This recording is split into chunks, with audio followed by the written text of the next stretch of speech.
Assalamualaikum warahmatullahi wabarakatuh. Kami dari kelompok 10 yang beranggotakan Kevin Andrian Nugraha, Vita Aulia Rahma, Evi Fitrianti, dan Arvia Putri Damayanti ingin menjelaskan mengenai hasil diskusi kelompok kami tentang analisis BCG dan matriks pada lila hijab. Langsung saja ke pembahasan yang pertama, yaitu profil dari lila hijab itu sendiri. Lila hijab merupakan salah satu home industry yang bergerak di bidang produksi hijab atau kerudung. Lila Hijab berdiri sejak tahun 2018, lebih tepatnya pada bulan Januari, dan berlokasi di Jalan Tuah Karya Putri Harapan, Kos Bunda, Panam, Kelurahan Tuah Karya, Kecamatan Tampan. Usaha rumahan ini sendiri lebih mengutamakan kualitas produk, karena dengan kualitas yang baik, maka konsumen pun akan merasa puas dengan produk tersebut. Jenis produk yang dihasilkan dari Lila Hijab adalah Bella Square. Kemudian ada visi misi dari Lila Hijab itu sendiri. Yang pertama visinya yaitu menjadi brand hijab terkemuka yang menginspirasi wanita muslim di seluruh dunia untuk tampil anggun dan percaya diri sambil tetap memegang teguh nilai-nilai Islami. Lalu misinya yaitu yang pertama, menyediakan hijab dengan kualitas terbaik yang nyaman dan tahan lama, menggunakan bahan-bahan yang ramah lingkungan dan sesuai dengan syariat Islam.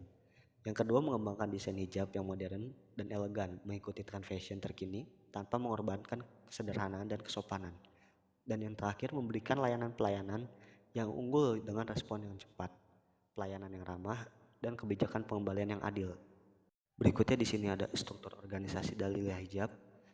Yang pertama itu dipegang oleh direktur utama, lalu direktur utama ini dibagi menjadi dua, menjadi manajer dan tim desain, yang masing-masingnya manajer memiliki bawahannya lagi seperti manajer operasional, manajer pemasaran, manajer keuangan, manajer desain dan produk, manajer SDM, manajer layanan pelanggan, manajer IT, dan manajer perdagangan dan logistik. Sementara dari tim desain terdapat tim produksi, tim pemasaran dan media sosial, tim keuangan media sosial, dan tim layanan pelanggan. Segmentasi. Lila Hijab menargetkan pasar dengan segmentasi yang jelas, mencakup beberapa aspek penting. Dari segi geografis, fokus utama adalah Indonesia dan negara-negara dengan populasi muslim yang signifikan seperti Malaysia dan Timur Tengah, terutama di kawasan perkotaan. Demografis yang dituju meliputi wanita berusia 14 hingga 45 tahun dengan latar belakang pendidikan yang bervariasi, mulai dari pelajar, mahasiswa, hingga pekerja profesional dan ibu rumah tangga, serta berpenghasilan menengah hingga menengah ke atas. Dari sisi psikografis, Lila Hijab menyasar pada wanita yang aktif, modis, dan peduli dengan penampilan serta nilai-nilai Islami yang memiliki kepribadian inovatif dan percaya diri. Perilaku konsumen yang diutamakan adalah mereka yang mencari kualitas, kenyamanan, dan desain yang sesuai dengan syariat Islam, serta loyal pada merek yang memenuhi kriteria tersebut. Dalam segmentasi sosial dan ekonomi, fokusnya adalah pada kelas menengah hingga atas dengan status pekerjaan yang beragam termasuk pelajar, profesional muda, ibu rumah tangga, dan pengusaha. Segmentasi ini memungkinkan Lila Hijab untuk menawarkan produk yang praktis, modis, dan berkualitas tinggi sesuai dengan kebutuhan dan preferensi setiap segmen pelanggan. Lalu ada targeting. Semakin berkembangnya gaya hidup yang dinamis, modern dan modis yang mengakibatkan lahirnya keinginan untuk tampil lebih menarik, utamanya bagi kaum wanita dan tak terkecuali pada wanita muslimah. Selanjutnya di sini yaitu ada positioning. Banyaknya usaha sejenis bergerak di bidang yang sama, yaitu usaha rumahan dan shop online. Adapun pesaing usaha yaitu seperti YR Hijab dan Hairin Hijab. Usaha YR Hijab berdiri sejak Juli 2018, sedangkan usaha Hairin Hijab berdiri sejak November 2018. Bertambahnya perusahaan-perusahaan pesaing yang sama menunjukkan tingkat persaingan dalam memperoleh pangsa pasar semakin ketat. Membuat manajemen perusahaan harus bekerja keras mencari cara dan strategi untuk menemukan peluang terkecil sekalipun untuk mendapatkan pasar yang ada sekarang. Pengolahan data menggunakan teknik analisis yang tradisional tidak dapat digunakan untuk mengekstrak informasi yang ada pada database dalam jumlah yang besar. Untuk mendapatkan informasi yang membantu perusahaan dalam meningkatkan proses bisnis, dilakukan perbandingan antara perusahaan menggunakan benchmarking untuk menciptakan keunggulan bersaing perusahaan itu sendiri. Lalu ada SWOT yang terdiri dari strength, Yang pertama yaitu modal sendiri dari perusahaan, yang kedua menggunakan media sosial, yang ketiga harga masih terjangkau, yang keempat melakukan promosi di media sosial secara aktif, yang kelima yaitu pemilik mengatur dan mengontrol produksi secara rutin. Dan ada weakness, yaitu yang pertama model produksi hampir sama dengan produk pesaing. Yang kedua ada produk yang dihasilkan hanya satu jenis. Yang ketiga masih minimnya modal. Yang keempat belum mempunyai toko sendiri. Yang kelima jumlah karyawan hanya satu orang. Selanjutnya di sini yaitu ada opportunities. Yang pertama yaitu ada gaya hidup yang selalu berganti dan tidak pernah puas. Yang kedua, ada perkembangan dunia promosi sudah maju menggunakan internet. Yang ketiga, penyediaan bahan baku yang mudah didapat. Yang keempat, semakin tahun ke tahun bertambahnya populasi penduduk mayoritas Muslim atau Islam. Selanjutnya ada threats, yaitu yang pertama, naiknya harga bahan baku. Yang kedua, pelanggan beralih dengan pesaing yang sejenis. Yang ketiga, produk dari perusahaan lain menghasilkan produk yang lebih kreatif dan inovatif. Yang keempat, bertambahnya pesaing baru yang tidak sejenis. Yang kelima, yaitu banyaknya produk lain dilakukan dengan substitusi. Dan yang keenam, ketidaktetapan nilai tukar uang. Lalu ada analisis SWOT atau SWOT. Yang pertama ada strategi SO. Poin di dalamnya itu mencakup yang pertama melakukan kerjasama yang baik kepada karyawan dan distributor. Yang kedua potongan harga di setiap hari spesial. Yang ketiga mempertahankan dan meningkatkan kualitas pada produk. Pada strategi WO, yang pertama menambahkan modal dengan melakukan kerjasama investor atau melakukan pinjaman kepada bank. Yang kedua, melakukan kerjasama dengan agen-agen gunanya untuk memperluas area pemasaran. Yang ketiga, membuka toko sendiri di perkotaan serta memperluas pangsa pasar dengan mengikuti strategi penjualan online.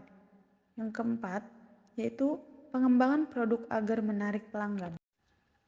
Ada juga strategi WT. Yang pertama, yaitu mengumpulkan informasi dalam pengembangan dan pemasaran produk. Yang kedua, melakukan kerjasama yang baik dengan penyedia bahan baku dan investor agar dapat meningkatkan kapasitas produksi. Dan yang terakhir ada strategi ST. Yang pertama itu menetapkan harga sesuai dengan perubahan harga bahan baku, tetap memperhatikan kebutuhan pelanggan tanpa merugikan perusahaan. Yang kedua, menambah beberapa jenis produk yang baru dengan memperhatikan kualitas agar dapat bersaing dengan produk yang tidak sejenis maupun yang sejenis. Berikutnya, terdapat internal faktor analisis strategi atau IFAS. Yang pertama, analisis faktor internal dari kekuatan. Yang pertama itu modal sendiri dari perusahaan dengan rata-rata bobot 0,08. Yang kedua, menggunakan media sosial dengan total rata-rata 0,95. Yang ketiga itu harga masih terjangkau dengan total rata-rata 0,065. Dan yang keempat, melakukan promosi di media sosial secara aktif dengan total 0,155. Dan yang terakhir, pemilik mengatur dan mengontrol produksi secara rutin dengan total rata-rata 0,075. Sehingga total skor kekuatan yaitu 0,47. Dan yang kedua, terdapat kelemahan. Yang pertama itu modal produksi hampir sama dengan produk pesaing dengan total rata-rata 0,09. Yang kedua, produk yang dihasilkan hanya satu jenis dengan total rata-rata 0,115. Yang ketiga, minimasi modal dengan total rata-rata 0,1. Yang keempat, belum mempunyai toko sendiri dengan total rata-rata 0,15. Dan yang terakhir, jumlah karyawan hanya satu orang dengan total 0,075. Sehingga total skor dari kelemahan itu atau weakness yaitu 0,53. Selanjutnya terdapat perhitungan nilai IFAS yaitu dengan rumus strength dikurang weakness atau total nilai kekuatan dikurang total nilai kelemahan, yaitu 0,94 dikurang 0,97 dengan hasil minus 0,03. Berikutnya terdapat eksternal faktor analisis strategi atau EFAS. Yang pertama itu analisis faktor eksternal dari peluang. Yang pertama gaya hidup yang selalu berganti dan tidak pernah puas dengan total rata-rata 0,085. Yang kedua perkembangan dunia promosi sudah maju menggunakan internet dengan total rata-rata 0,013. Yang ketiga penyediaan barang baku yang mudah didapat dengan total rata-rata 0,075. Dan yang keempat, semakin tahun ke tahun bertambahnya populasi produk mayoritas muslimah atau Islam dengan total rata-rata 0,11. Sehingga total peluang yang didapat yaitu 1,48. Selanjutnya ada analisis faktor eksternal dari ancaman. Yang pertama itu naiknya harga bahan baku dengan total rata-rata 0,15. Yang kedua, terdapat pelanggan beralih dengan pesaing yang sejenis dengan total rata-rata 0,11. Yang ketiga itu produk dari perusahaan lain menghasilkan produk yang lebih kreatif dan inovatif dengan total rata-rata 0,1. Dan yang keempat, bertambahnya pesaing baru yang tidak sejenis dengan total rata-rata 0,08. Yang kelima itu banyaknya produk lain yang dilakukan dengan substitusi dengan total rata-rata 0,14. Dan yang terakhir ketidaktetapan pada nilai tukar uang dengan total rata-rata 0,02. Sehingga yang didapatkan dari total skor ancaman itu 0,06. Berikutnya terdapat perhitungan nilai EVAS yaitu dengan rumus opportunities dikurang threat atau total skor dari peluang dikurang dengan total skor dari ancaman yaitu 1,48 dikurang 0,6 dengan hasil 1,42. Selanjutnya terdapat analisis strategi tiap kuadran. Yang pertama terdapat kuadran 1 atau SO dengan koordinat total nilai strength dibagi total nilai opportunities yaitu 0,47 dibagi 1,48 dengan luas metrik yang didapat yaitu 0,6956 dan ranking 1 dengan priority strategi yaitu stability. Selanjutnya terdapat kuadran 2 yaitu ST atau strength dan threat dengan koordinat total nilai strength dibagi dengan total nilai threat atau ancaman. Sehingga luas metrik yang didapat adalah 0,282 dengan ranking 2 dengan priority strategi defensif. Yang ketiga yaitu kuadran 3 atau WT weakness dan threat dengan koordinat 0,53 dibagi 0,6 yaitu nilai kelemahan dibagi dengan nilai ancaman sehingga didapatkan luas metrik 0,318 ranking 3 dengan priority strategi combination. Yang terakhir itu terdapat kuadran 4 atau WO weakness dan opportunities dengan koordinat 0,53 dibagi 148 yaitu nilai dari kelemahan dengan nilai dari peluang sehingga didapatkan luas metriknya 0,7844 ranking 4 dengan priority strategi expansion. Berikutnya terdapat metode SWOT dengan opportunities di titik 1,48 dengan strength di titik 0,47 sehingga titik impas yang didapatkan yaitu 3,14 dari hasil 1,48 dibagi 0,47 atau opportunities dibagikan dengan total nilai strength. BCG teori. BCG teori atau matriks BCG adalah perangkat strategi dasar untuk memberi pedoman pada keputusan alokasi sumber daya berdasarkan pangsa pasar dan pertumbuhan pasar. Seperti yang ada di gambar, ini susunan BCG teori yang ada di pangsa pasar. Selanjutnya BCG teori. Yang pertama ada STAR. STAR merupakan produk dengan pangsa pasar tinggi di pasar yang tumbuh cepat. Contohnya, hijab premium yang sangat populer dan memiliki penjualan tinggi di pasar yang terus berkembang. Contoh, koleksi hijab dengan desain inovatif yang sedang trendy di kalangan hijaber muda. Lalu ada question marks. Question marks merupakan produk dengan pangsa pasar rendah di pasar yang tumbuh cepat. Contohnya, produk baru seperti hijab dengan bahan khusus atau fitur unik yang belum banyak dikenal tetapi memiliki potensi besar di pasar yang sedang berkembang. Contohnya, hijab dengan teknologi anti keringat yang baru saja diluncurkan. Selanjutnya ada cash cow. Cash cow merupakan produk dengan pangsa pasar tinggi di pasar yang bertumbuhnya lambat. Contohnya, hijab klasik yang sudah lama ada di pasar dan selalu memiliki penjualan stabil. Mungkin ini adalah salah satu lini produk hijab polos yang selalu diminati dan memiliki pelanggan setia. Lalu yang terakhir ada Docs. Docs merupakan produk dengan pangsa pasar rendah di pasar yang bertumbuhnya lambat. Contohnya, produk hijab yang kurang laku dan pasar untuk jenis hijab ini juga tidak berkembang. Misalnya, hijab dengan desain yang sudah ketinggalan zaman dan tidak menarik minat banyak pembeli. Yang terakhir ada analisis 5P. Analisis 5P merupakan produk, price, place, promotion, dan people. Keunggulan. Yang pertama, produk. Nilai hijab mungkin memiliki keunggulan dalam kualitas bahan, desain yang fashionable dan sesuai tren, serta variasi warna dan model yang luas. Lalu yang kedua ada price. Lila hijab bisa menonjol dalam harga yang kompetitif di pasaran serta menawarkan nilai tambahan dalam kualitas produknya. Lalu yang ketiga ada place. Keunggulan dalam distribusi dan ketersediaan di berbagai platform online dan offline, termasuk kemudahan akses dan pengiriman yang cepat. Lalu yang keempat ada promotion. Strategi promosi yang efektif seperti kampanye pemasaran digital yang kuat, endorsement dari influencer, atau program diskon dan penawaran khusus. Lalu yang terakhir ada people. Pelayanan pelanggan yang ramah, tim yang berpengetahuan luas tentang produk, dan interaksi yang positif dengan konsumen. Lalu selanjutnya ada action plan. Yang pertama, produk. Mengartikulasikan dengan jelas tujuan peluncuran produk lila hijab, misalnya meningkatkan pangsa pasar di antara wanita muslim yang mencari busana sederhana dan terinspirasi agama. Lalu yang kedua ada price.